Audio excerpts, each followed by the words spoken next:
അതെ, ഇന്നത്തെ വീഡിയോ എന്ന് പറഞ്ഞാലേ നമ്മുടെ സഫാരിയുടെ ഈ റൂഫ് ലാമ്പ് കണ്ടോ, ഈ റൂഫ് ലാമ്പ് ചെറിയൊരു കംപ്ലൈൻ്റ് ഉണ്ട്. അത് ഡോർ ഓപ്പണിങ്ങിൻ്റെ ഇത് കത്തുന്നില്ല. അപ്പോൾ ഈ റൂഫ് ലാമ്പ് ഒന്ന് മാറ്റാമെന്ന് വിചാരിച്ചു. ഇത് നമ്മുടെ ടാറ്റയുടെ സർവീസ് സെൻറ്ററിലോ ഒന്നും ഇപ്പോൾ അവൈലബിൾ അല്ല, എല്ലായിടത്തും സ്റ്റോക്ക് ഔട്ടാണെന്ന് പറഞ്ഞത്. പിന്നെ ഇതിന് ചെറിയതായിട്ട് ക്രാക്കൊക്കെ വന്നിട്ടുണ്ട്. ഇപ്പം 10-15 വർഷമായതുകൊണ്ട് വെയിലൊക്കെ അടിച്ച് ചെറിയൊരു ക്രാക്കൊക്കെ വന്നിട്ടുണ്ട്.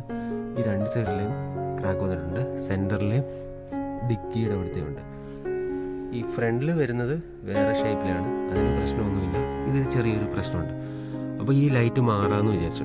ഈ ലൈറ്റ് മാറാൻ വേണ്ടി ഇങ്ങനെ നോക്കിയപ്പോൾ ഇത് നമ്മുടെ ഫോഴ്സിൻ്റെ വണ്ടി ഉണ്ടല്ലോ, ഗൂർക്കയ്ക്കും ക്രൂയിസറിനും ഇപ്പോഴത്തെ BS6 വണ്ടിക്ക് തന്നെ ഈ ടൈപ്പ് ലൈറ്റാണ് വരുന്നത്. അപ്പോൾ ഞാനിത് ഫോഴ്സിൻ്റെ സർവീസ് സെൻറ്ററിൽ ചെന്നിട്ട് ഇതിൻ്റെ പാർട്സ് വാങ്ങിച്ച് അവിടെ ഇത് ഈസിലി അവൈലബിളാണ്.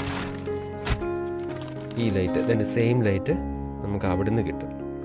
നമുക്കിത് ടാറ്റയുടെ സർവീസ് സെൻറ്ററിൽ പോലും കിട്ടാൻ പ്രയാസമുള്ളതാണ്. പക്ഷേ ഈ ലൈറ്റ് നമുക്ക് ഫോഴ്സിൻ്റെ സർവീസ് സെൻറ്ററിൽ ചെന്നാൽ കിട്ടും. അങ്ങനെ ഇത് 2 എണ്ണം വാങ്ങിച്ചിട്ടുണ്ട്. ഈ ലൈറ്റ് തുറക്കാൻ ഇവിടെ എന്തെങ്കിലും ഒരു സ്ക്രൂ ഡ്രൈവർ എന്തെങ്കിലും വെച്ച് തുറന്നാൽ മതി. പക്ഷേ ആ പുതിയ ലൈറ്റിനകത്ത് ബൾബും എല്ലാം അവർ തരുന്നുണ്ട് കേട്ടോ. ബൾബൊന്നും നമ്മൾ അഡീഷണൽ വാങ്ങിക്കേണ്ട, ബൾബും എല്ലാം ലൈറ്റിനോട് കിട്ടുന്നുണ്ട്.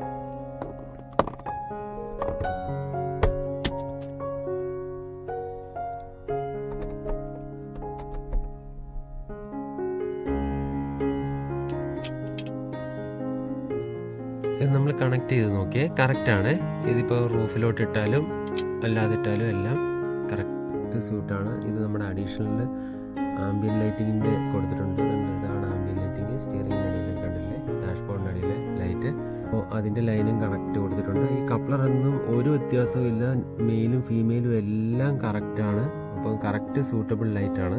ആർക്ക് വേണം സഫാരിയിൽ യൂസ് ചെയ്യാം ഈ ലൈറ്റ്.